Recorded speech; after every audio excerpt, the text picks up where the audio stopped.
Naisip mo na ba na, baka yung pinakamalaking krisis ng simbahan ngayon ay hindi naman talaga nagmumula sa mga panlabas na pagbatikos ng lipunan?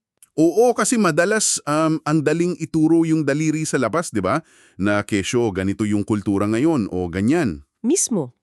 Pero paano kung ang totoong problema, mas tahimik, mas hindi napapansin? Kumbaga, unti-unti nating pinapalitan ng Espiritu Santo ng mga human methods, magagarang estrategya, at mga corporate metrics.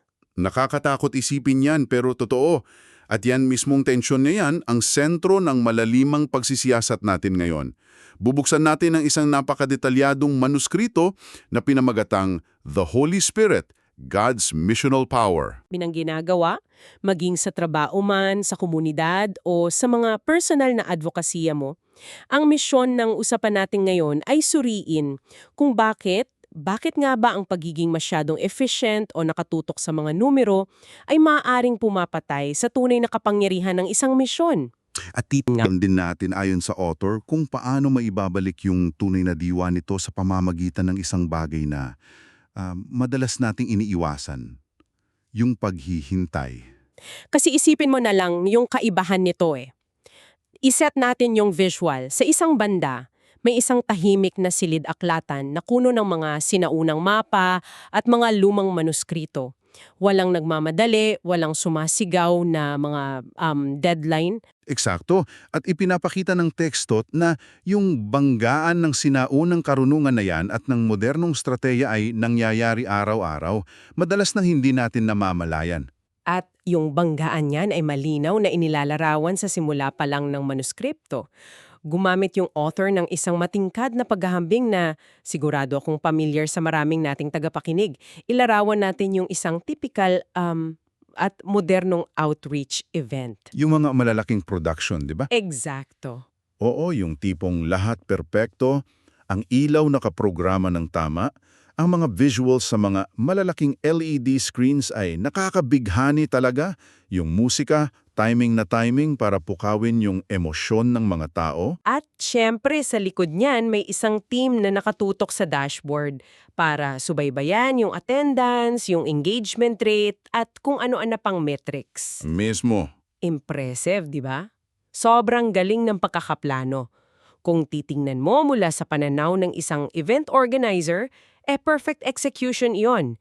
Pero, dito pumapasok yung matapang na argumento ng teksto natin. Na madalas, pagkatapos ng lahat ng ingay at ilaw na yon, walang nagaganap na tunay at malalim na pagbabago sa puso ng mga tao. Totoo yan. Ang tawag nga ng manuskrito dito isang manufactured o minanufaktura na ebanghelyo. Isang karanasan na dinisrenyo ng tao para magmukhang espiritual.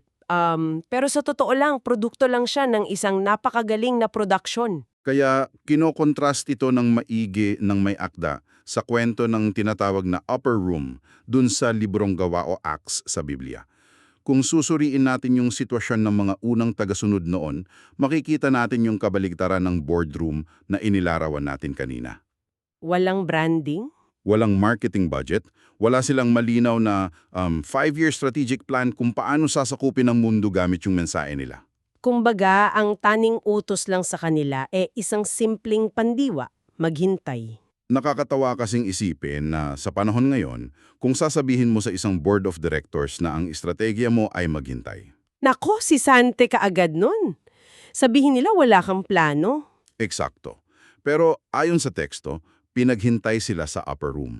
At nang bumaba ang Espiritu Santo noong araw ng Pentecostes, doon nagkaroon ng isang kilusan na hindi napigilan ng anumang malakas na imperyo sa kasaysayan. Kaya yung natural na tanong dito para sa atin at sa iyo na nakikinig ay paano tayo napunta sa kasalukuyang sitwasyon natin? Sinasadya ba ng mga leader ngayon na isantabi ang Diyos para palitan ng mga spreadsheets? Ayon sa binabasa nating pagsusuri, hindi naman iyon isang sinasadyang pagre-rebelde. Walang leader ang gumigising sa umaga at nagsasabing, ay huwag na nating pansinin ang Espiritu Santo ngayon. Hindi naman ganun kasama yung intensyon nila. Hindi talaga. Ang ipinapaliwanag ng teksto ay isang proseso na tinatawag nitong silent drift o tahimik na pag-anod. Unti-unti at hindi napapansin, yung kahusayan o efficiency at yung mga magagandang sistema ang nagiging kapalit ng pagdedepende sa espiritu. Nasasanay kasi tayong gumawa ng mga formula dahil ang formula, madaling kontrolin eh. Pag A plus B equals C tapos ang usapan. Mismo, ang espiritu sa kabilang banda ay hindi natin makokontrol. At makikita raw itong tahimik na pag-aanod na ito sa mismong paraan ng paggamit natin sa panalangin. At ahaminin ko, dito ko napaisip ng malalim habang binabasa natin yung source. Bakit? Ano yung tumama sa'yo doon? Ipinapakita kasi sa manuskrito na sa maraming modernong grupo, ginagamit na lang madalas ang pananalangin para hingin ang basbas sa mga planong buong-buo na. Oo, yung sa dulo na lang nagdadasal. Eksakto. Kumbaga nag-meeting na ng ilang oras, nakalatag na yung budget, naaprobahan na yung marketing plan, tapos sa pinakadulo ng meeting magdadasal ang grupo para sabihing, Lord, i-bless mo po ang perpektong planong ito na ginawa namin. Imbes na hanapin yung direksyon bago pa man mag-isip ng kahit anong hakbang. Tama, ang panalangin nagiging isang rubber stamp na lang sa halip na isang manibela at yung ugat daw ng problemang ito ay isang malaking maling akala tungkol sa mismong konsepto ng misyon. At dito, ipinapakilala ng author yung isang napakamahalagang theological na ideya na posibleng magpabago sa pananaw mo, ikaw na nakikinig ngayon, kung paano mo tinitingnan ang mga gawain mo. Ang argumento ng teksto, ang misyon ay hindi nagsimula sa simbahan, hindi ang tao o ang mga institusyon ang nag-imbento ng misyon. Ito yung parang aha moment sa teksto eh. Bago pa man daw nagkaroon ng simbahan, mayroon ng Diyos na nagsusugo. Tinatawag nilang sending God. Isinugo ng Ama, ang Anak, isinugo nila ang Espiritu, at ang Espiritu ang nagsusugo sa simbahan. May specific na term dyan sa theology, yung missio Dei.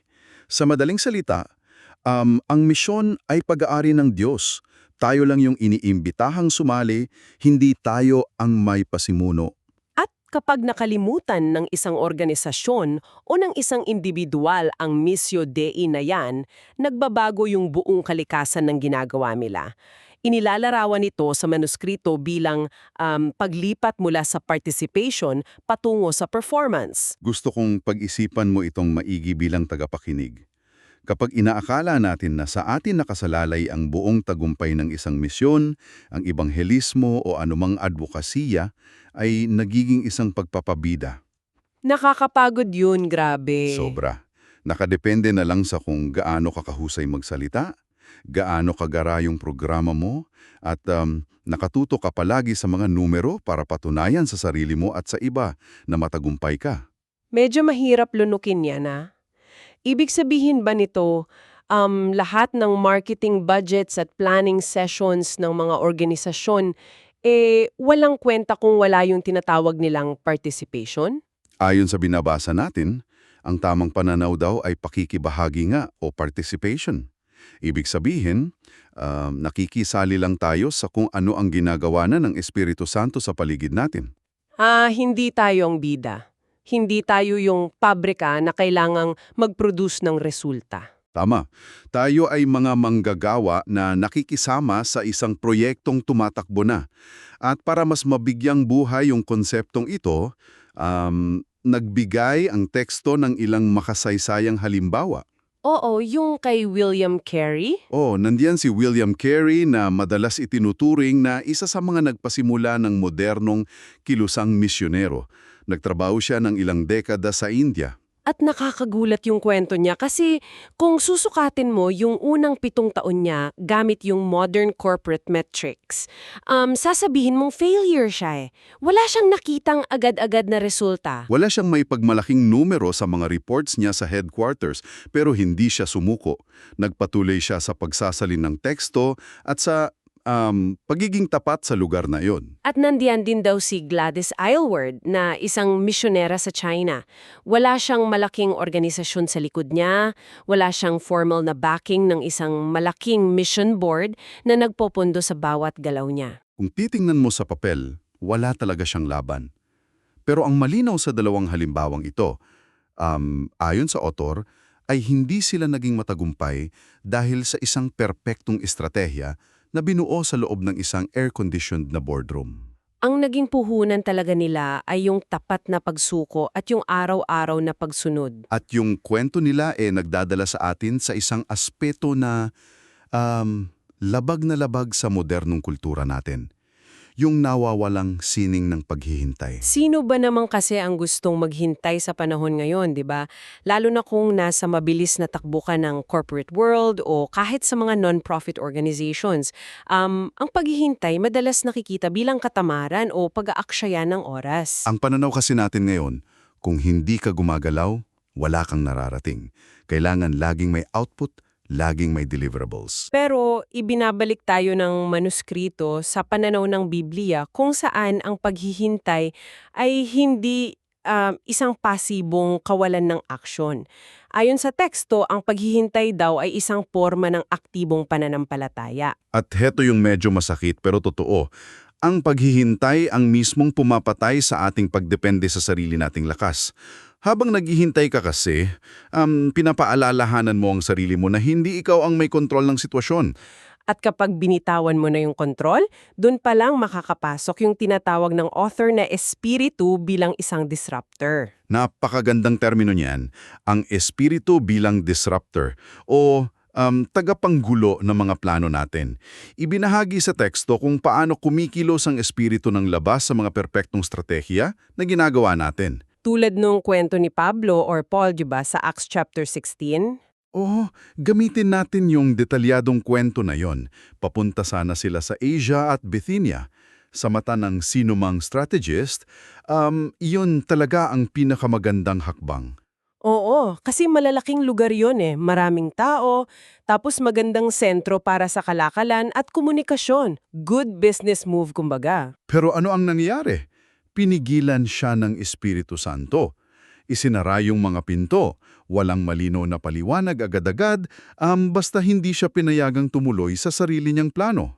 Nakaka-frustrate yun panigurado. At may isa pa tayong malinaw na halimbawa mula sa source, yung kwento naman ni Felipe o Philip sa Acts chapter 8. Ito maganda rin to. Isipin nandun siya sa isang lugar na may matagumpay na kilusan. Maraming nakikinig sa kanya. Tumataas yung metrics niya, kumbaga. Tapos, bigla siyang inutusan na pumunta sa isang desyertong kalsada, sa gitna ng wala, kung saan nakatagpo niya ang isang enukong taga-Ethiopia. At ang misyon na iyon na kalaunan, nagdala ng mensaha sa buong kontinente ng Africa ay hindi produkto ng isang masusing pagpaplano. Nangyari ito dahil sa isang biglaang pag-abala, isang divine interruption. Kaya itanong mo ito sa sarili mo habang nakikinig ka, gaano kadalas nating tinatawag na abala, sagabal o kaya ay failure ang mga pagkakataon kung saan sinisira ng Diyos ang ating mga perpektong plano. Naiinis tayo, di ba, kapag nadidelay yung mga proyekto natin o kapag nagiba yung direksyon na matagal nating pinaghandaan. Oo naman. Pero ayon sa tekstong ito, baka yung inaakala nating pagkatalo sa ating mga estratehiya ay siya palang pamamaraan para ituro tayo kung saan tayo totoong kailangan. Baka kailangan munang sirain yung mapa mo para makita mo yung tamang daan. Napakalakas ng puntong iyon, lalo na para sa iyo na tagapakinig natin na pamilyar sa pakiramdam ng labis na pagkapagod o burnout. Dito tayo dadalhin ng ating source sa isang napakalalim at pastoral na paliwanag kung bakit maraming tapat na tao ang nabuburnout. Maging sa ministeryo man yan o sa trabaho o sa pagtulong sa iba. Kasi madalas nating isipin na na-burnout tayo dahil sa maling time management. O kaya dahil kulang tayo sa tulog o hindi tayo marunong humindi sa mga requests. Totoo yan. Pero yung argumento ng teksto mas malalim pa rito. Ang burnout daw ay madalas sanhi ng isang kondisyong tinatawag na spiritual substitution. Ang spiritual substitution o spiritual na pagpapalit, ayon sa pagpapaliwanag ng author, ay nangyayari kapag pilit nating ginagamit ang limitadong lakas nating mga tao para buhatin ang isang napakabigat na bagay na tanging ang Espiritu Santo lang ang may kakayahang magdala. Kumaga inaako natin yung trabaho ng Diyos. Mismo, kapag sinubukan nating i-manufacture yung tunay na pagbabago sa puso ng mga tao, gamit lang ang ating mga magagarang programa, ang ating galing sa pananalita, o yung ating karisma, tiyak na mauubos tayo. Kasi hindi naman tayo idisenyo para pasanin iyon. Kaya bumabagsak tayo sa matinding pagkapagod. Kaya mapapaisip ka talaga, ibig ba nitong sabihin, masama na ang magkaroon ng estratehiya? Dapat ba nating sunugin lahat ng whiteboards natin? At itapon ng mga kalendaryo, 'di ba? Siyempre, nililinaw sa manuskripto na hindi naman ganon. Hindi masama ang estratehiya. Ipinapakita nga sa Biblia na ginamit ito ni Nehemias nang planuhin niyang mabuti yung pagtatayo ng pader ng Jerusalem. Nag-inspeksyon siya sa gabi at nag-organisa ng mga tao. Ginamit din ito ni Jesus nang isugo niya ang 72 tagasunod ng may malinaw na tagubilin at pares-pares na sistema. Kaya ang mahalagang pagkakaiba ayon sa teksto ay yung lugar ng estratehiya sa buhay natin. Ang estratehiya ay dapat maging alipin, hindi amo. Ang ganda nun, alipin hindi amo. Nagiging mapanganib lang pala yung ating mga plano at checklist na kapag naging kapalit na ito ng ating pagtitiwala. Kapag mas may tiwala na tayo sa ating husay sa pag-oorganisa kaysa sa patnubay ng espiritu, doon na nagsisimula yung tahimik na pag-anod na pinag-usapan natin kanina. At para mas maunawaan natin ang panganib na ito, nagbigay ang teksto ng isang totoong buhay na kwento na sa tingin ko ay pwedeng-pwedeng mangyari sa kahit anong organisasyon o kumpanya ngayon. Ikinuwento sa manuskrito yung tungkol sa isang simbahan na naglunsad ng isang napakalaking evangelistic campaign. Ginawa nila lahat ng nasa playbook ng modernong marketing. Gumasto sila ng malaki sa mga patalastas, nagpakalat ng mga imbitasyon sa buong siyudad, inayos lahat ng visuals at nag-hire pa marahil ng pinakamagagaling na tagapagsalita. Pero sa huli, halos walang nangyari. Walang nagbagong buhay, walang malalim na epekto sa community. Sayang yung pondo, sayang yung pagod. Sa kabilang banda naman ng parehong kwento, ipinakita yung isang maliit at hindi planadong inisyatiba na lumabas mula sa isang simpleng pagmamasid. May ilang tao na nakapansin sa mga bata sa isang kalapit na kapitbahayan na nahihirapan sa kanilang pag-aaral. Wala silang malaking budget at wala ito sa orihinal na strategic plan ng pamunuan. Nagsimula lang silang mag-alok ng libreng pagtuturo o tutoring. Pero itong simpleng hakbang na ito na nagsimula sa isang pagpapakumbaba at pagnanais na tumulong kung saan may agarang pangangailangan, ito ang nagbunga ng tunay na pagbabago. Nakabuo sila ng malalim na mga relasyon at nagkaroon ng tunay na epekto sa buhay ng mga pamilya doon. Pinapakita lang ng kwentong ito na gaano man nating subukang i-perfect ang ating mga plano, ang hindi talaga maiwasan ng panganib na mabigo ang mga formula ng tao. Ang mas kailangan daw natin ay yung tapang na sumunod sa kung saan may nagbubukas na pinto. Kahit na hindi ito yung grandiosong plano na idinawing natin sa ating whiteboard. Kung minsan kasi, ang tunay na misyon ay nangyayari sa labas ng gusali, sa mga tahimik na sandali ng pagtulong, at hindi sa ilalim ng mga spotlights. Ngayon, ang malaking tanong ay paano natin ibabalik ang tamang ayos, paano natin maiiwasan ng sobrang pagdedepende sa ating mga sariling plano bilang isang grupo. Dito nagbibigay ang source natin ng isang malinaw at practical na solusyon na tinatawag nitong corporate discernment o yung sama-samang pag-aninaw sa tinig ng Diyos. Pansinin mo na nga yung ginamit yung salitang corporate or sama-sama. Ayon sa teksto, ang pag-aninaw sa direksyon ay hindi lang dapat gawain ng isang visionary leader na magkukulong sa kwarto at bababa na may dalang master plan para sundin ng lahat. Gawain ito ng buong komunidad. Ibang-iba ito sa nakasanayan nating corporate structure kung saan may isang CEO na nagdidikta ng lahat. Ipinapakita ng author ang isang modelo mula sa simbahan sa Antioch na mababasa natin sa librong Acts chapter 13. Tingnan natin yung ginawa nila bago sila nagpadala ni na Pablo at Bernabe bilang mga misyonero sa ibang bayan. Hindi sila nagpatawag agad ng board meeting para mag-brainstorming, di ba? Hindi. Ang unang ginawa nila ay nag-ayuno at sumamba ng sama-sama. Ang sama-samang pag-aninaw na ito, ayon sa paglalarawan sa manuskripto, ay nangangailangan ng ilang napakahirap na disiplina. Nangangailangan ito ng malalim na pagbababad sa kasulatan. Nangangailangan din ito ng mahabang katahimitan na aaminin natin napakahirap gawin ngayon. At higit sa lahat, Ang pakikinig sa isa't isa ng walang halong kompetisyon. Ibig sabihin kapag nag-uusap sila, walang nagpapagalingan ng ideya, walang nag-uunahan na makuha ang credit para sa pinakamagandang estratehiya.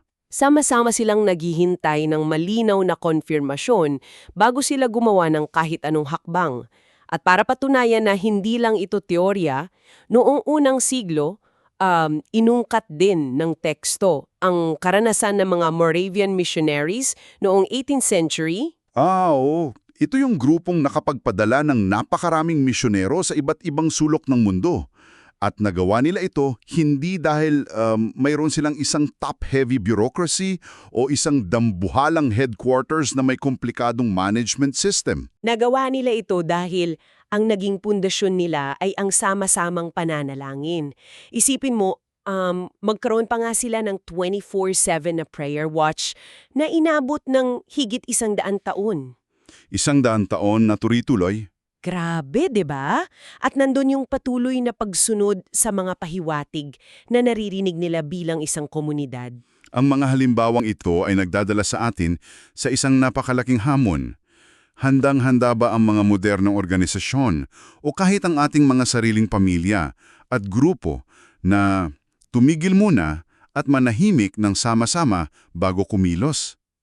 Kasi sa isang kultura na palaging nagsasabing time is money at kailangang laging mabilis ang takbo, ang ganitong klasing paghintay at pag-aninaw ay tila isang pag-atras. Tila ito isang kahinaan. Pero sa paningin ng author ng teksto, ang hakbang na ito na pag-atras at paghintay, ang taning paraan para makaabante tayo ng may totoong, hindi minanufacturang kapangyarihan. Kaya para ibuod ang mga pinakamahalagang napulot natin mula sa malalimang pagsisiyasat na ito ng manuskrito, una, ipinapaalala sa atin na ang pagbabahagi ng ebanghelyo at ang paggawa ng misyon ay dapat na isang likas na pag-apaw o overflow ng ating relasyon sa Diyos. Hindi ito dapat nagiging isang pabigat na obligasyon na nakakaubos ng ating pagkatao.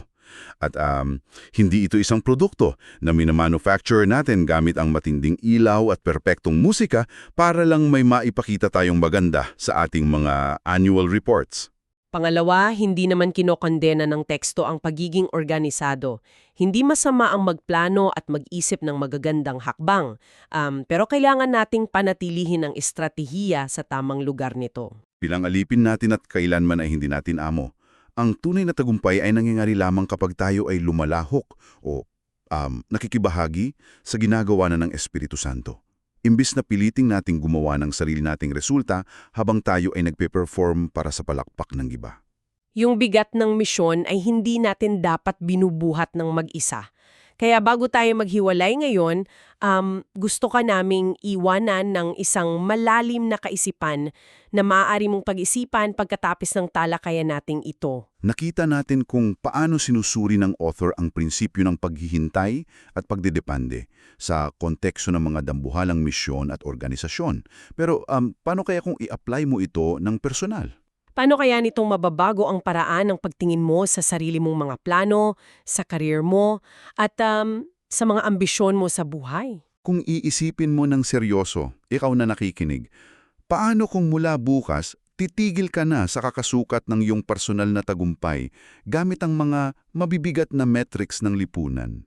Tulad ng posisyon sa kumpanya, dami ng naipon, o bilang ng followers sa social media, at paano kung sa halip na mas stress ka sa mga numerong iyon, magsisimula kang maghanap ng tunay na bunga ng iyong pang-araw-araw na katapatan at pagsunod? Gaano kaya kagaan ang magiging takbo ng buhay mo kung binitawan mo na ang pagpipilit na kontrolin ng lahat?